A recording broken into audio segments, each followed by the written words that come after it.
Hello friend, welcome back my another blog. আজকের আমার এই মিনি ব্লগটা হচ্ছে বৃন্দাবনের একটা গুরুত্বপূর্ণ জায়গা। এই জায়গাটার নাম হচ্ছে ভান্ডির বন, যেখানে শ্রী রাধা রানী শ্রীকৃষ্ণ বাল্য অবস্থাকালে বিবাহ করেছে। সেখানের ভিডিও দেখাচ্ছি তোমাদেরকে। সেখানে বসে একটু কীর্তন করেছি। তারপর ওখানে সম্পূর্ণ জায়গাটা একটু অদ্ভুত জায়গা।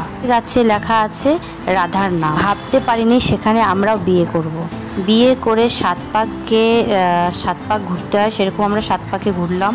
তারপর ওখানে ভান্ডারা হয়। ভান্ডারা মানে যেরকম বিয়ে হলে আমরা খাওয়া দাওয়া করি, সেরকম খাওয়া দাওয়া। ওখান থেকে আমরা চলে গেলাম বাঁশিবাট। এখানে শুধু কৃষ্ণ বাঁশি বাজাতো আর মোর তার বাঁশির সুরে খুব সুন্দর নাচ। সম্পূর্ণ জায়গাটা সেরকমই, যেরকম আমরা শ্রীকৃষ্ণ লীলায় দেখেছি সেরকমই, পুরো জঙ্গলগুলো সেরকম। আর মোর ভর্তি, ওখানে অনেক মোর। আর ওখানে গেলে বোঝাই যাচ্ছে কি এই জায়গাটা শ্রীকৃষ্ণ সত্যিই ছিল ওখানে। তারপর তোমরা দেখতে পাচ্ছ মোরগুলো দেখাচ্ছে, প্রচুর মোর ওখানে, গাছে নিচে চারিদিকে মোর রয়েছে। আমার ছেলে ওখানে বসে খুব সুন্দর আনন্দ করছে। ওখান থেকে চলে গেলাম অনিরুদ্ধ আচার্যের আশ্রমে। ওখানে ওনার প্রবচন শেষ করে আমরা প্রসাদ পেয়ে বাড়ির দিকে রওনা দিলাম। উনি একটা খুব ভালো কাজ করেছে, বৃদ্ধাশ্রম করেছে, বিশাল বড় বৃদ্ধাশ্রম ওখানে।